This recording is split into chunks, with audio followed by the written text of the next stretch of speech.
In this video, we're going to begin to look at the energy involved in simple harmonic motion and the energy involved in stretching and compressing a spring. First off, if we compress a spring, this spring now has the capability to do work. And whenever something has the capability to do work, then we say it has potential energy. Because remember, the work energy theorem states that work is equal to any change in mechanical energy. So if a spring is compressed or stretched past its equilibrium point, then it has potential to do work, and we say it has potential energy. An example of this would be a door that has this spring attached to the top, that so when we open it, we compress a spring inside so that way it will then pull itself closed on its own or make it easier for the person to assist in the closing. This is just one example of how a spring can store some energy that was put there by the person opening the door. This door would then be a little bit harder to open, so you're exerting more of a force, but some of that force and distance, the work that you do, is stored in the spring that can then be done back on the door in closing it. So we know work is equal to F times the cosine of theta times the displacement, whatever distance that we're exerting this. And this S could be an arc length if we're talking about the door because we have some rotation, or it could be some linear distance x, either way.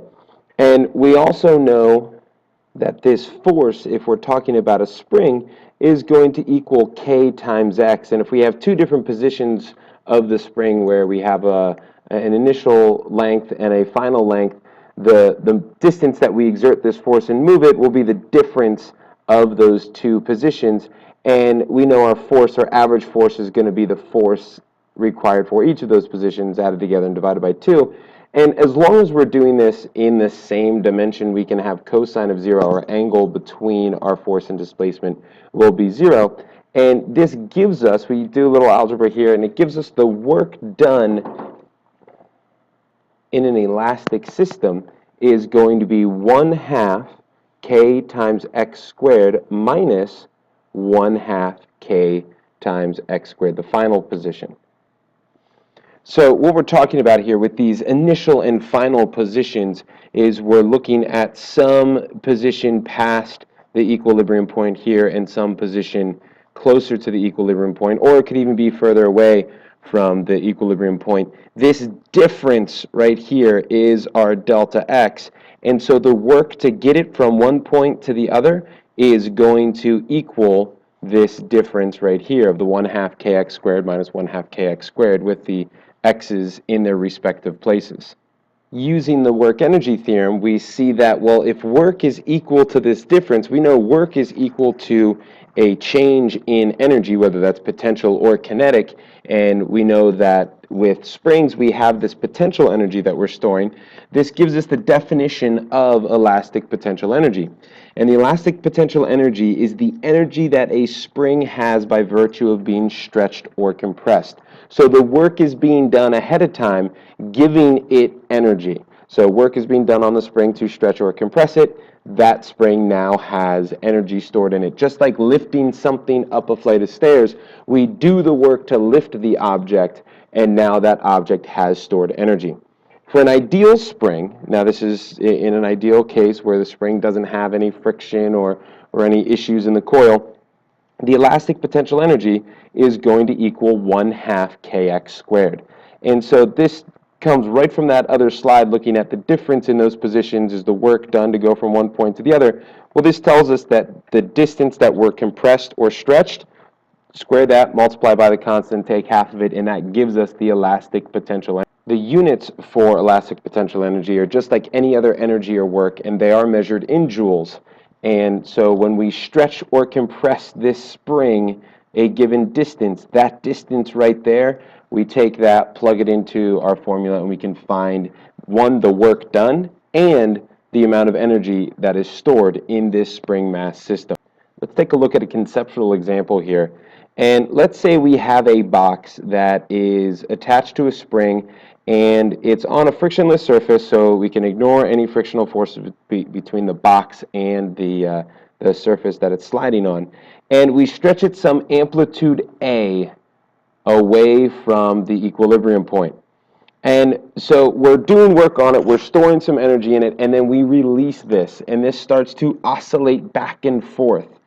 And we want to know what's going to happen to the maximum speed, the amplitude, and the angular velocity if we then add another mass to it. All right, we effectively double the mass. Okay, so this thing oscillates back and forth with simple harmonic motion, then all of a sudden we double the mass. What is that going to do to the maximum speed, the amplitude, and the angular velocity? What is important in this example is that we're doing it as it's passing through x equals 0. And we know at that point our mass is moving at its maximum speed. So by doubling the mass, it's going to continue to move at that maximum speed, and it's not going to change because we're adding it at that position.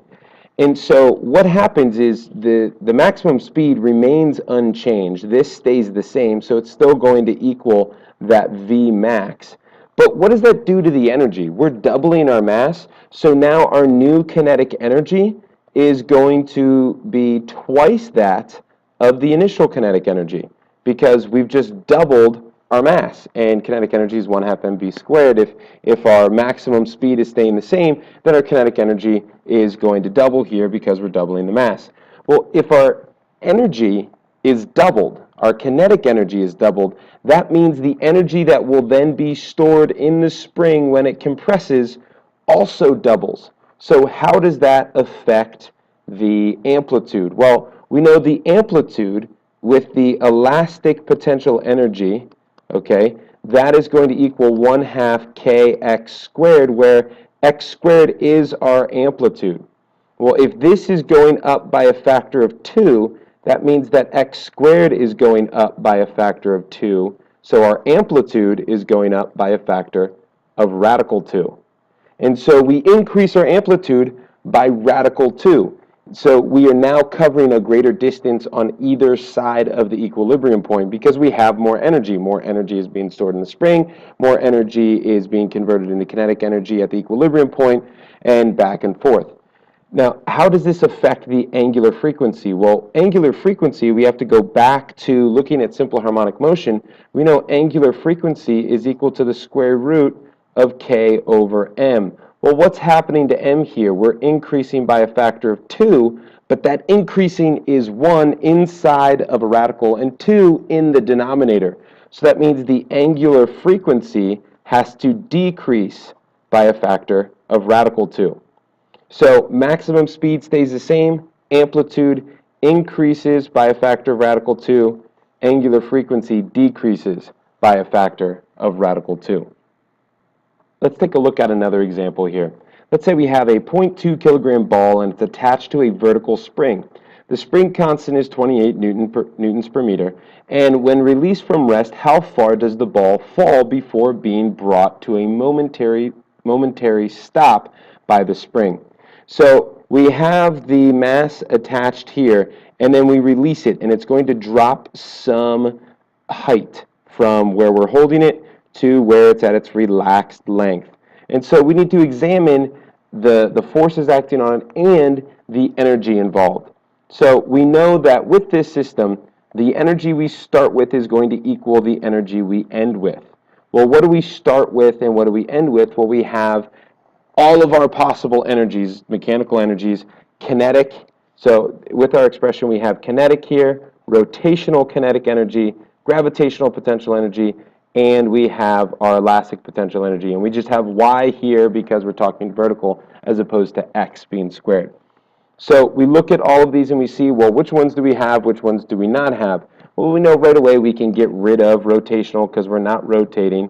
And we can look at this and examine, well, when do we have potential energy, when do we not have potential energy? And we can limit down to the fact that at the bottom, we're going to have just elastic potential energy, and at the top, we only have gravitational potential energy. Okay, now why do we have just these two? Well, once again, let's talk through what energies we can get rid of and what energies we want to keep. So right away, we know rotational energy is gone in both cases. We're not rotating.